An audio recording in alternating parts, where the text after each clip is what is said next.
Okay. सो हमारा history का जो सीरीज चल रहा है उसमें हम पढ़ रहे हैं दोस्तों पहला लेसन क्लास 11th का जो हमारा है फर्स्ट फार्मा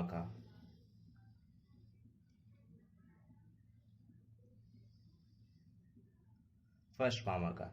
इसमें हमने कई सारी चीज़ों को डिस्कस कर लिया था, बहुत सारी चीज़ें हमने डिस्कस कर लिया है। आई हैव होप आपको प्रॉपरली दिखाई दे रहा होगा। ठीक है, बहुत सारी चीज़ें हमने डिस्कस कर लिया था। सो देख लेते हैं कि हमने क्या क्या चीज़ें मेजरली डिस्कस कर लिए हैं। जैसे कि जब मैं बात करता हूँ तो सबसे पहले मैंने आपको पढ़ा दिया है पूरा कि रिवर वैली सिविलाइजेशन जो हमारा सबसे इम्पोर्टेंट था, रिवर वैली सिविलाइजेशन, ये हमने कंप्लीट कर लिया। उसके बाद दूसरा और क्या चीज़ें हमने कंप्लीट कर ली थी उसके बारे में भी देख लेते हैं प्रॉपरली। दूसरी जो बात थी हमारा था बिगिनिंग ऑफ कल्टीवेशन, उसमें हमने देखो क्या किया था। बिगिनिंग ऑफ कल्टीवेशन में एग्रीकल्चरल प्रोडक्शन भी कर लिया था। क्या था? बिगिनिंग ऑफ कल्टीवेशन, जिसमें हमने देख लिया था एग्रीकल्चरल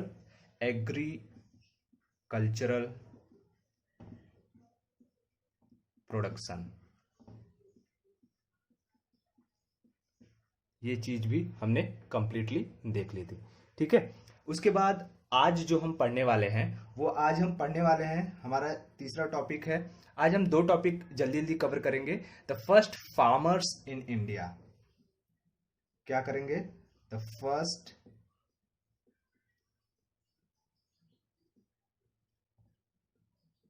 फार्मर्स इन इंडिया। ठीक है, एंड जो नेक्स्ट टॉपिक रहेगा, चौथा टॉपिक हम पढ़ेंगे एग्रीकल्चरल सेटलमेंट। समझ रहे हैं आप? एग्रीकल्चरल सेटलमेंट, एग्रीकल्चरल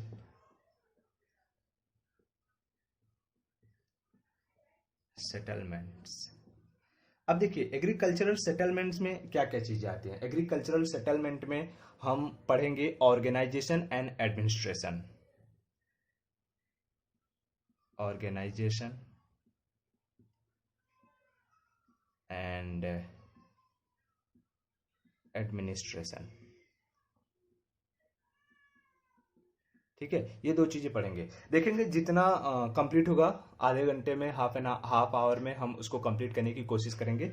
बाकी ये river valley civilisation, beginning of cultivation जिसमें एग्रीकल्चरल प्रोडक्शन कैसे होता है, कहाँ होता है, कौन से साइड पे हुआ था, सारी चीजें हमने डिस्कस कर ली है। तो चलिए शुरू करते हैं अपना फर्स्ट फार्मर्स इन इंडिया। अब देखिए फर्स्ट फार्मर्स इन इंडिया, जब भी फार्मर की बात करते हैं तो हमारे दिमाग में ये चीजें बहुत इंपॉर्टेंट जो मैंने बार बार आप लोगों को बताई हुई है कि फार्मर की बात आती है तो हमें नियोलिथिक एज को ध्यान में रखना है। और नियोलिथिक एज क्या होती है ये आई होप आप सभी को प्रॉपरली क्लियर होगा। अगर क्लियर नहीं है तो पिछला वीडियो देखिए। पिछला वीडियो में हमने सब कुछ पिछले यानी फर्स्ट वीडियो में सारे टर्म्स जितने भी थे हमने सारे प्रॉपरली डिस्कस कर लिए हैं। सो उसको जाकर के वीडियो आप देखिए। तो हम ये शुरू करते हैं जो आपके बुक में दिया हुआ है 1.3 फर्स्ट फार्मर।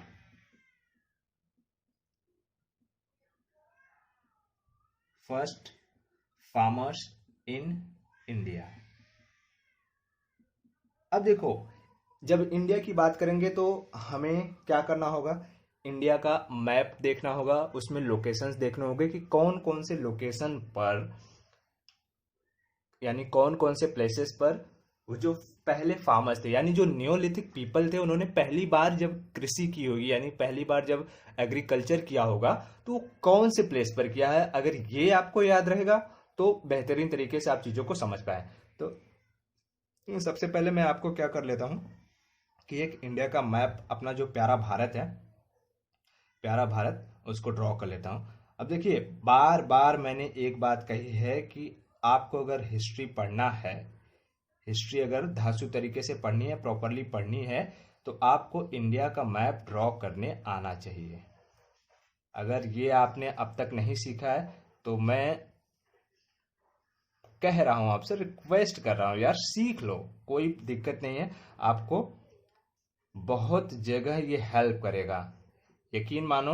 आप जियोग्राफी पढ़ोगे, पॉलिटी पढ़ोगे, यानी कोई भी सब्जेक्ट जो आप ह्यूमैनिटीज़ के पढ़ोगे, आर्ट साइंस के, आपको बहुत ही हेल्प करेगा। सो ये चीज़ें आनी चाहिए। एक तो मैंने बताई है वर्ल्ड मैप, और दूसरी जो बताई है अपने प्यारे भारत इंडिया को। ठीक है, ये चीज़ें आपको सीखनी ही सीखनी है, तो सीख लीजिए। बाकी मैंने तो अपना काम कर दिया है, मैंने वही सीख लिया है। देखिए ये हमारा कंप्लीट होता है प्यारा भारत। ठीक है, आई होप ये आपको दिख रहा होगा प्रॉपरली। हमने भारत का जो मैप है ये प्रॉपरली कंप्लीट कर लिया है। अब मैं यहाँ पर आपको बताऊंगा कि कौन कौन से जगह पर कौन सबसे पहले फार्मर्स आए थे।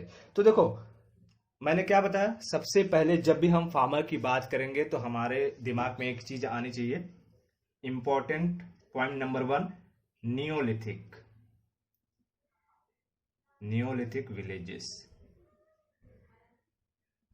ठीक है, नियोलिथिक का मतलब मैंने बता दिया। नियोलिथिक मतलब न्यू, नए तरीके के जो पत्थरों का नए तरीके से इस्तेमाल जो किया गया, जहां पर जब पहली बार नए तरीके से पत्थरों का इस्तेमाल किया गया उसे कहा गया नियोलिथिक। और जिस जगह पर लोगों ने एग्रीकल्चर के लिए किया, सेटलमेंट के लिए किया, उसे बोला गया विलेजेस। ठीक है, तो बेसिकली क्या करते थे वो लोग, पत्रों को, जैसे हम आज के समय में कुल्हाड़ी बनाते हैं ना, एक्स होता है हमारा, आज के समय में हम क्या करते हैं, एक्स हमारा कुल्हाड़ी होता है ना, उसी कुल्हाड़ी को किससे बनाते थे, वो रॉक्स से बनाते थे, पत्थरों से बनाते थे।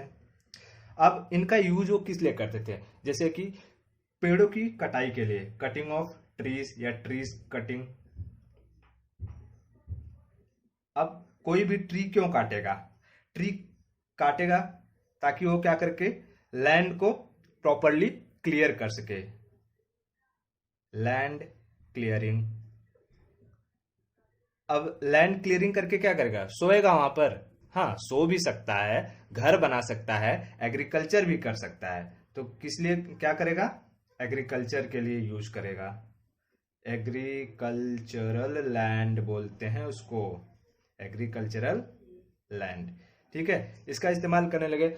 अब जब इसका मतलब कि इन पत्थरों के बनाए हुए जो इंस्ट्रूमेंट थे, जो टूल्स थे, वो उनके लिए यूजफुल हो चुके थे, पेड़ को काटने के लिए, स्क्रैप करने के लिए। जैसे कि कोई भी बड़ा लकड़ी है, उस लकड़ी को, मान लीजिए लकड़ी है, इस लकड़ी को क्या करेंगे, ऐसे छील छाल के नुकीला बना देंगे उनको, मतलब कि शेप देने के लिए।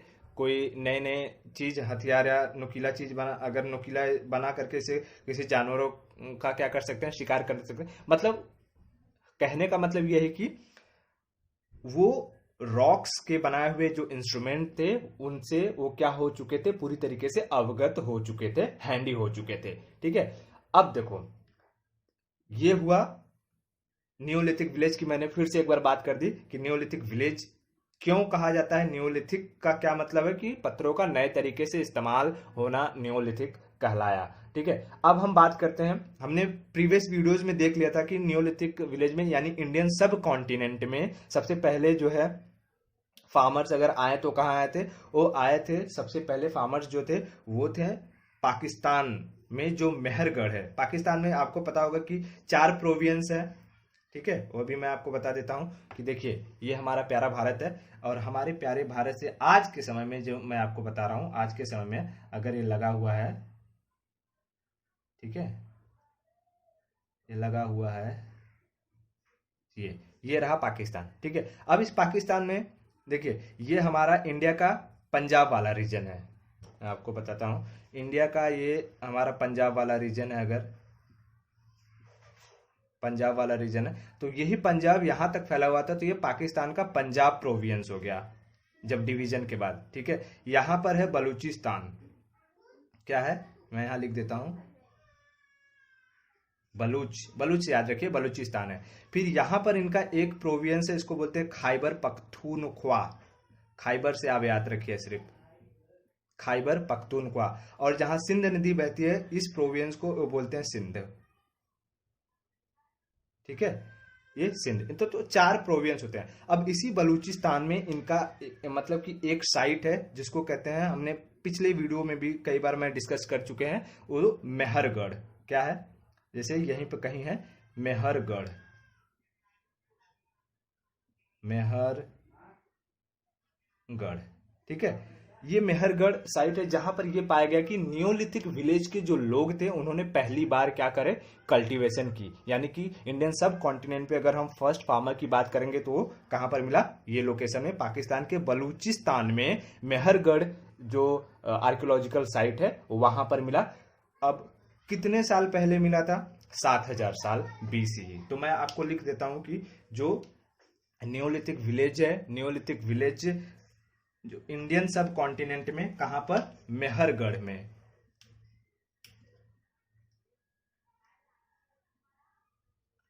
मेहरगढ़ में कहां पर है, ये पाकिस्तान में है, याद रखिए पाकिस्तान के बलूचिस्तान में, बलूच से याद रखिए बलूचिस्तान में। 7000 BCE, बिफोर कॉमन एरा। यहां पर क्या मिले थे, फर्स्ट फार्मर्स, यानी फर्स्ट लोगों ने पहली बार, जो नियोलिथिक विलेज के लोग थे पहली बार उन्होंने खेती करना शुरू किया, तो उन्हें कहा, क्या कहा गया, फर्स्ट फार्मर्स। ठीक है, ये चीज होगी, ये चीज आपको क्लियर होगी। ठीक है, बाकी इन, अब ये जाहिर सी बात है, ये अगर खेती करेंगे, एग्रीकल्चर करेंगे, तो एग्रीकल्चर में क्या उगाएंगे, यानी क्रॉप्स क्या होंगे इनके। अगर हम क्रॉप्स की बात करें तो क्रॉप्स में वही चीजें, बार्ली और व्हीट, यही तो 2 फेमस चीजें थी, बार्ली और व्हीट का प्रोडक्शन किया करते थे। आई होप आपको ये चीज क्लियर हो गई। ठीक है, अब आते हैं इसी के कंटेम्प्रेरी, मतलब कि समकालिक एक और जगह थी, वो कहां पर है, वो हमारे है उत्तर प्रदेश में। अब आपको पता होना चाहिए कि उत्तर प्रदेश कहाँ है। देखिए ये जो रीजन है ना, यहां से लेकर के कुछ, यहां से लेकर के यहां तक का जो रीजन है, ये है यूपी का। क्या है, ये पूरा यूपी का रीजन है, उत्तर प्रदेश। मैं यूपी लिख रहा हूं शॉर्ट में। ठीक है, यूपी में, यूपी में अब एक डिस्ट्रिक्ट है, डिस्ट्रिक्ट है संत कबीर नगर। मैं आपको एक लोकेशन बता रहा हूं, मान लीजिए ये यहां पर क्या है, संत कबीर नगर, संत कबीर नगर। यहां पर संत कबीर नगर डिस्ट्रिक्ट है, एक क्या है, एक डिस्ट्रिक्ट है। यहां पर एक जगह है, उस जगह का नाम क्या है पता है आपको, उस जगह का नाम है लहुरा देव। मैं यहां लिख देता हूं, लहुरा देव। ठीक है, इस जगह का नाम है लहुरा देव। सो यहां पर अब लहुरा देवा में ऐसा क्या है, अब लहुरा देवा में भी ज्यादा कुछ नहीं, यहां पर भी नियोलिथिक विलेजेस, यानी जो है कि ट्रेसेस पाए गए हैं, एविडेंसेस पाए गए हैं कि जिस समय मेहरगढ़ में लोग खेती कर रहे थे उसी समय यूपी में भी लहुरा देव डिस्ट्रिक्ट में, जो कि नेपाल, ये आपका ना नेपाल के बहुत ही नियर ही आसपास देखेंगे आप तो आपको यहाँ पर मिलेगा संत कबीर नगर डिस्ट्रिक्ट। वहां पर लहुरा देव एक जगह है, वहां पर भी फर्स्ट फार्मर, यानी लोगों ने पहली बार खेती करी होगी, उनके ट्रेसेस पाए गए हैं। ठीक है, अब ऐसे ही एक लोकेशन और है, उस लोकेशन के बारे में भी देख लीजिए। वो लोकेशन क्या है आपका, वो है हमारा महाराष्ट्र। लेकिन महाराष्ट्र में क्या है, नियोलिथिक के वो ट्रेसेस नहीं पाए गए हैं। तो मैं आपको यहां पर पहले क्लियर कर दूं, ये हो गया आपका मेहरगढ़ साइट। और यहां पर मैं आपको क्लियर करता हूं उत्तर प्रदेश में,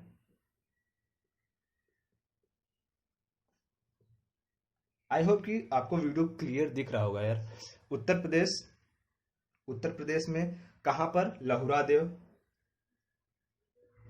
लहुरा देव, जो कि कौन से डिस्ट्रिक्ट में है, संत कबीर नगर, संत कबीर नगर, संत कबीर नगर डिस्ट्रिक्ट में। यहां पर भी एविडेंसेस किसके पाए गए, फर्स्ट फार्मर के, फर्स्ट फार्मर। यानी कि वही लोग जो नियोलिथिक विलेज जिसको बोलते हैं, यहाँ पे सेटलमेंट लोग रहे होंगे, पत्थरों का नया इस्तेमाल किया होगा, जो अभी पीछे मैंने आपको बताया कि मेहरगढ़ में जो चीजें हुई, लोगों ने उनका इस्तेमाल किया पेड़ों को काटने के लिए, खेती करने के लिए, सब चीजों को करने के लिए जो भी चीज किया, यहाँ पर भी वही एविडेंसेस पाए गए हैं। अब जो तीसरा साइट है वो हम देखेंगे अपना महाराष्ट्र। महाराष्ट्र कहाँ है ये आपको जानना जरूरी है। तो ये देखिए, ये जो है अपना ये एरिया है, ये है, ये महाराष्ट्र है, ठीक है, ये महाराष्ट्र है। अब महाराष्ट्र में नियोलिथिक विलेजेस नहीं पाए गए हैं। महाराष्ट्र में आपको क्या पता है कि गुफाएं हैं, बहुत सारी गुफाएं हैं, जैसे कि अजंता एलोरा की गुफाएं महाराष्ट्र में आपको देखने को मिलते हैं। तो वहां पर ना ट्रेसेस पाए गए हैं, लेकिन वो ट्रेसेस पाए गए हैं चैल्कोलिथिक। चैल्कोलिथिक का मतलब समझते हो? यहां मैं आपको लिखता हूं महाराष्ट्र में, ठीक है, महाराष्ट्र। महाराष्ट्र में क्या है, मेजोलिथिक जो लोग थे ना, मतलब कि मिडिल एज ऑफ स्टोन के जो इस्तेमाल करते थे, जो मतलब कि पत्थरों का नए तरीके से नहीं, जैसे सबसे पहले क्या था, पैलेओलिथिक था, फिर उसके बाद मेजोलिथिक आया, फिर नियोलिथिक आया। तो मेजोलिथिक लोगों के एविडेंसेस पाए गए हैं कि वो गुफाओं में रहते थे। लेकिन उसके बाद वहां पर क्या पाया गया, वहां पर ये पाया गया कि जो विलेज थे, यानी जो विलेज जो खेती करते थे, वो विलेज थे जो चैल्कोलिथिक विलेज थे। मैं बताता हूं अभी क्या है चैल्कोलिथिक। अब देखो, चैल्को का मतलब होता है हिंदी में ताम्र। ताम्र यानी तांबा, इंग्लिश में बोले तो कॉपर, ठीक है। और लिथिक का मतलब मैंने पहले ही बताया है, क्या होता है, स्टोन यानी पत्थर। तो ताम्र पाषाण बोल सकते हैं इसको। तो यहां पर जो है चैल्कोलिथिक, यानी कि जब ये स्टोन एज का अंत हुआ होगा, यहां पर तांबे और पत्थर का इस्तेमाल करके लोगों ने क्या बनाए थे, इंस्ट्रूमेंट बनाए। इसको बोलते थे, वो जो गांव पाया गया उसको क्या बोला गया, Chalcolithic village. Chalcolithic villages, Chalcolithic village. यहां पर लोगों ने किसका यूज किया, तांबे यानी चैल्को और लिथिक स्टोन, तांबे और पत्थर के मिक्सर से बने इंस्ट्रूमेंट। यानी मान लीजिए कि उनको तांबा मिल गया होगा और उन्होंने कुल्हाड़ी बनाया, तो तांबे से जो कुल्हाड़ी का ये होता है, हैंडल होता है, हैंडल उन्होंने मेटल का बना लिया होगा, और जो एक्स होता है वो पत्थर का बना दिया होगा। या ये भी कर सकते हैं कि एक जो है हैंडल जो है वो पत्थर का रहा होगा, लेकिन इस हैंडल से ये जो कुल्हाड़ी का सामने वाला भाग होता है उसको बांधने के लिए उन्होंने किसका यूज कर लिया होगा, तांबे का यूज कर लिया होगा। तो इसी तरीके से उन्होंने इंस्ट्रूमेंट बनाए। ये इतना याद रखना है कि वहां पर नियोलिथिक विलेजेस, यानी जो फार्मिंग नियोलिथिक टाइम में हुई थी, वो एविडेंसेस नहीं मिले हैं। वहां पर जो एविडेंसेस मिले हैं वो मिले हैं चैल्कोलिथिक के, यानी कि वो लोग जो पत्थर और तांबे का यूज करके खेती किया करते थे। अब वो कहां पर मिला है वो भी देख लेते हैं, उसका लोकेशन भी देख लेते हैं। तो महाराष्ट्र में एक जगह है पुणे, यहां पर आप जाओगे तो यहां पर क्या है, पुणे, ठीक है। आई होप आपको ये दिख रहा है, ठीक है, यहां पर आप जाओगे तो पुणे है, ठीक है। अब पुणे में एक जो तालुका है, पुणे में एक तालुका है, उस तालुका का नाम है शिरूर तालुका। मैं यहां लिख देता हूं शिरूर तालुका, ठीक है। अब इस शिरूर तालुका में एक गांव है जिसको बोला गया इनाम गांव, ठीक है। यही वो जगह है जहां पर क्या मिला है, चैल्कोलिथिक विलेज के एविडेंस मिले कि ये लोग थे जिन्होंने पहली बार यहां पर खेती की होगी। और इसका जो टाइम पीरियड था, टाइम पीरियड की अगर बात करूं, ये क्या है, 10,000 टू 4,000 BCE, क्योंकि मेसोलिथिक के भी एविडेंसेस मिलते हैं चैल्कोलिथिक के एविडेंसेस मिलते हैं, लेकिन नियोलिथिक के एविडेंसेस नहीं मिलते हैं। याद रखना क्या है कि महाराष्ट्र में जो भी मेजोलिथिक के लोग थे वो केव्स, गुफाओं में रहते थे। खेती करने के लिए उन्होंने चैल्कोलिथिक यानी तांबे और पत्थर से बने इंस्ट्रूमेंट का यूज किया। वो जो जगह थी वो थी हमारी पुणे में सिरूर तालुका है, वहां पर एक गांव है इनाम गांव। ये चीजें आपको इतनी सी याद रखनी है। यही इतनी 3 जगह जो मैंने बताई यही थी। मेहरगढ़ नंबर 1, मैं एक बार फिर से लोकेशन देख लीजिए, लोकेशन बहुत इंपॉर्टेंट है। ये हो गया हमारा मेहरगढ़ नंबर 1। यूपी में संत कबीर नगर मतलब संत कबीर नगर डिस्ट्रिक्ट में जो था लहुरा देव नंबर 2, और पुणे में जो सिरूर तालुका है वहां पर इनाम गांव नंबर 3। ये 3 जगह हैं जो अपने इंडिया में मतलब बोलते हैं ना फर्स्ट फार्मर इन इंडिया, तो पाए गए, इनके एविडेंसेस पाए गए कि पहली बार लोगों ने खेती की होगी, इन जगहों पर उनके एविडेंसेस पाए गए हैं। ठीक है, ये चीज यही खत्म होती है। अब देखते हैं हमारे पास टाइम कितना है। टाइम तो बहुत कम ही बचा हुआ है, बट फिर भी आधा जितना भी कवर होता है मैं उसको कवर कर देते हैं और बात कर लेते हैं हम एग्रीकल्चरल सेटलमेंट एंड ऑर्गेनाइजेशन, जिसमें कि हम बात करेंगे ऑर्गेनाइजेशन एंड एडमिनिस्ट्रेशन की भी बात करेंगे। तो एग्रीकल्चर सेटलमेंट की भी मैं थोड़ी सी चर्चा आपको कर देता हूँ, ताकि जब नेक्स्ट लेक्चर में मैं आपको पढ़ाऊंगा तो हम वहाँ उसके बाद से शुरू करेंगे। ठीक है, अब देखो, आई होप कि ये चीज़ें आपको क्लियर हो गई होंगी। और देखिए, मैप आप बनाइए, जितनी बार आप मैप की प्रैक्टिस करेंगे आपको उतना ही अच्छा लगेगा हिस्ट्री पढ़ने में। चीज़ें बहुत ही आसान है, बस आपको क्या करना है, प्रैक्टिस करनी है। मैप की प्रैक्टिस कीजिए, हिस्ट्री मैं आपको कह रहा हूं कि एकदम आसान लगेगी। आप बस मैप की प्रैक्टिस करिए। ठीक है, सो चलिए फर्स्ट फार्मर के अब जो आपके बुक में दिया हुआ है वो है 1.4। 1.4 में हम बात करेंगे agricultural settlement. Agricultural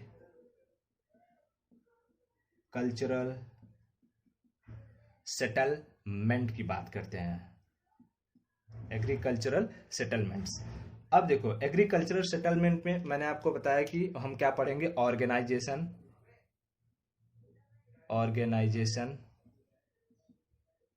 and administration.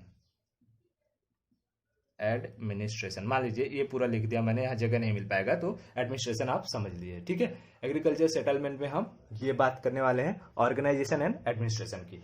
अब देखिए, ऑर्गेनाइजेशन का मतलब समझिए। ऑर्गेनाइजेशन का मतलब क्या होता है? ऑर्गेनाइजेशन मतलब हम कोई चीज को क्या करते हैं, ऑर्गेनाइज करते हैं। जैसे आपको कोई फंक्शन ऑर्गेनाइज करना है तो आप क्या करोगे, उसके लिए एक प्रोग्राम बनाओगे कि भाई कितने लोग आने चाहिए, उन लोगों की खाने की व्यवस्था कहाँ होनी चाहिए, जगह कितना बड़ा होना चाहिए, लोगों के हिसाब से कौन कौन से खाने होने चाहिए। तो वैसे ऐसे हम क्या करते हैं, एक लिस्ट बनाते हैं, इसलिए ऑर्गेनाइज करते हैं उसको, ऑर्गेनाइजेशन। और एडमिनिस्ट्रेशन में मतलब हम एक पर्टिकुलर इंसान को जिम्मेदारी देते हैं कि भाई खाने का जो व्यवस्था है वो आप मिस्टर शर्मा देखेंगे। ठीक है, उसके बाद जो मेहमानों का स्वागत होगा वो मिस्टर चौधरी देखेंगे। ऐसे ऐसे हम लोगों को क्या करते हैं, जिम्मेदारी देते हैं। तो एडमिनिस्ट्रेशन की बात कर देते हैं। तो अब सबसे पहले इंपॉर्टेंट क्या है, अगर किसी चीज के बारे में जानना है, एग्रीकल्चरल सेटलमेंट के बारे में जानना है, यानी कि जो लोग रहते थे, सेटलमेंट मतलब क्या है, जहां लोग रहते थे। मान लीजिए ये जो है गांव है, ये गांव है, ठीक है, ऐसी ऐसी झोपड़ियां हैं, यहाँ बना करके लोग रह रहे हैं। ठीक है, ये ऐसी ऐसी झोपड़ियां बना करके लोग रह रहे हैं। तो अगर आपको इनके बारे में जानना है कि ये गांव है, तो गांव कितने लोगों से बनता है। जैसे आपका गांव होगा तो आपके गांव में 5 से 10 हजार लोग रहते होंगे, या 4 से 5 हजार लोग रहते होंगे। अब आप अकेले हैं पूरे, मान लीजिए किसी एरिया में आप अकेले हैं, तो आपको पूरा गांव थोड़ी बोलेंगे। ठीक, वहां पर कुछ एक बोलते ना कि लोगों का एक पॉपुलेशन होना चाहिए, एक मतलब संख्या होनी चाहिए, उसे हम गांव डिक्लेयर करते हैं। फिर उसी गांव को मिला करके कुछ जनसंख्या डिसाइड किया गया है, इसे हम डिस्ट्रिक्ट बोलते हैं। तो इसी तरीके से जब उस समय में लाइक नियोलिथिक जो विलेजेस थे उनके पॉपुलेशन के बारे में रिसर्चर्स ने क्या करी, एविडेंसेस खोजने की कोशिश की। तो उन्हें क्या मिला कि भाई गांव जो नियोलिथिक विलेजेस में, पहले लिख देता हूं मैं, जो नियोलिथिक विलेज थे, इनमें जो लोगों की संख्या रही होगी वो कितनी रहेगी। तो लोगों ने क्या, रिसर्चर्स ने क्या पाया कि वो 25 से लेकर के 40 ये उनकी संख्या हो सकती है। 25 से लेकर के 40 उनकी संख्या हो सकती है, लोग ग्रुप में रहते हो, ठीक है। और ये चीज मतलब कि इंक्रीज हो सकती थी, ये नंबर उन्होंने बोला कि ये नंबर इंक्रीज हो सकती है, कम से कम 50 तक हो सकती है, मान लीजिए ये नंबर 50 तक इंक्रीज हो। लेकिन फिर क्या बात है कि एक गांव, अगर एक गांव में मान लीजिए ये एक विलेज है, एक विलेज है, एक विलेज में आप एक पर्सन हो, ठीक है, एक विलेज में आप एक पर्सन हो और आप एक पर्सन हो, आपकी कई सारी नीड्स होंगी, आपकी कई सारी नीड्स होंगी। लाइक आप पूरी तरीके से क्या करते हो, एग्रीकल्चर करते हो, मतलब खेती पर डिपेंड हो, एग्रीकल्चर करते हो, ठीक है। आप खेती पर पूरी तरीके से डिपेंडेंट हो, तो आपको बहुत सारी चीजें चाहिए रहेगी, जैसे कि आपको खेती को खुदाई करने के लिए इंस्ट्रूमेंट चाहिए, इंस्ट्रूमेंट चाहिए। उसके बाद जो है पॉट चाहिए, हाँ, मतलब खाना वगैरह रखने के लिए बर्तन चाहिए, स्टेंसिल यूटेंसिल चाहिए आपको, है, पानी वगैरह करने के लिए निकालने के लिए कुछ मशीनें चाहिए, कपड़े के लिए कुछ, मतलब कपड़े पहनने के लिए तो कोई बुनकर चाहिए, कोई चीज़ आपको कुछ बनवाना है तो जो है उसके लिए आपको क्राफ्टमैन चाहिए।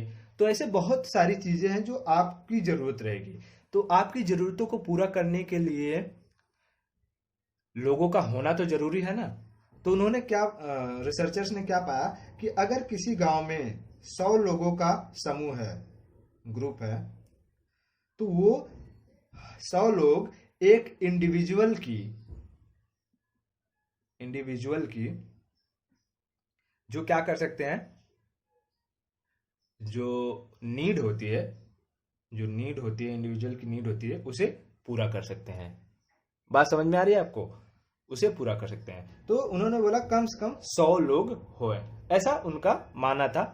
और फिर उसके बाद क्या होता है, अब ये तो रिसर्चर्स ने पाया, रिसर्चर्स ने और क्या क्या चीजें पाई हम उसके बारे में थोड़ी सी डिस्कस कर लेते हैं। हम देख रहे हैं कि हमारे जैसे टाइम समाप्त हो रहा है, तो रिसर्चर्स ने और क्या क्या चीजें पाई वो हम डिस्कस कर लेते हैं। हमने देख लिया कि कम से कम 100 लोग होने चाहिए ताकि एक पर्सन की नीड को पूरा कर सके। तो नियोलिथिक विलेज, उन्होंने एक चीज बोली कि जो नियोलिथिक विलेज थे उनका जो साइज था वो स्मॉल था, स्मॉल इन साइज, पाया स्मॉल इन साइज था, परमानेंटली ऑक्युपाइड था, मतलब कि वहां लोग एक बार अगर रहना शुरू कर दे तो काफी समय तक रहते थे, ठीक है, परमानेंटली ऑक्युपाइड था और काफी समय तक रहते थे। मैं लिख देता हूं परमानेंटली ऑक्युपाइड, ठीक है, परमानेंटली ऑक्युपाइड था, काफी समय तक रहते थे एक ही जगह। उसके बाद अब वो क्या पाया कि मान लीजिए ये एक विलेज है, मान लीजिए ये एक विलेज है, तो इस विलेज में ना जो बीचों बीच होता था, गांव के बीचों बीच क्या बनाया जाता था, एक कॉमन स्टोरेज,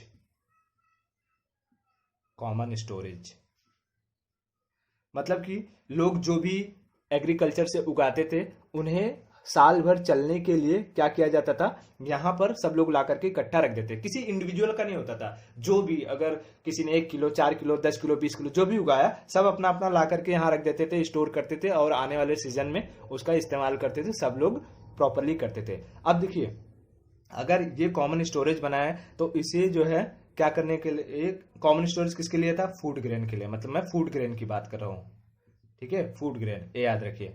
अब इसे एडमिनिस्टर करने के लिए भी एक पावर चाहिए, बराबर, तो यानी कि कोई गांव का मुखिया रहेगा, उसे कंट्रोल करेगा, यानी कि यहां पर जो पावर होगा वो क्या होगा, सेंट्रलाइज्ड होगा, एक मुखिया होगा एक ही, ऐसा नहीं कि हर किसी के पास पावर होगी, तो सेंट्रलाइज्ड होगी पावर, सेंट्रलाइज्ड पावर सिस्टम देखने को मिलेगा, ठीक है।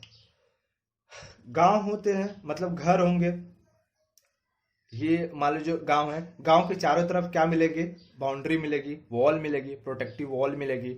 या अगर एक इंडिविजुअल घर है, मान लीजिए इंडिविजुअल मिट्टी के घर है, तो यहाँ पर क्या होते थे, इनके चारों तरफ एक राउंड वॉल मिलती थी, प्रोटेक्टिव वॉल मिलती थी, जिससे क्या पता चलता था कि ये इनका एरिया है भाई, ये मिस्टर राम का है, ये रामू रहते हैं यहाँ पे, और ये दूसरा जो है कि घर है, ये दूसरा घर है, और ये इनका एरिया है, यहाँ पर मिस्टर जो कि सामू रहते हैं। इससे क्या पता चला कि भाई इंडिविजुअल की ये प्रॉपर्टी है, हर एक किसी की अपनी अपनी प्रॉपर्टी। ये नहीं था कि तुम आकर के यहाँ भी रह लो, हम आकर के यहाँ भी रह ले, कोई किसी के भी घर में रह ले, ऐसा थोड़ी होता है, ऐसा नहीं था वहां पर। ठीक है, ये चीजें आपको आई होप की चीजें सब समझ में आ रही होंगी। हमारा समय वैसे भी एक्सीड हो चुका है बहुत, और हम इस वीडियो को यहीं पर समाप्त करते हैं। नेक्स्ट वीडियो में मैं आपको जो एग्रीकल्चरल सेटलमेंट है ऑर्गेनाइजेशन एडमिनिस्ट्रेशन का, इसे पूरा करता हूं। ठीक है, तब तक के लिए आप मैप बनाते रहिए, प्रॉपरली रिवीजन करते रहिए, और मिलते हैं हम नेक्स्ट वीडियो में।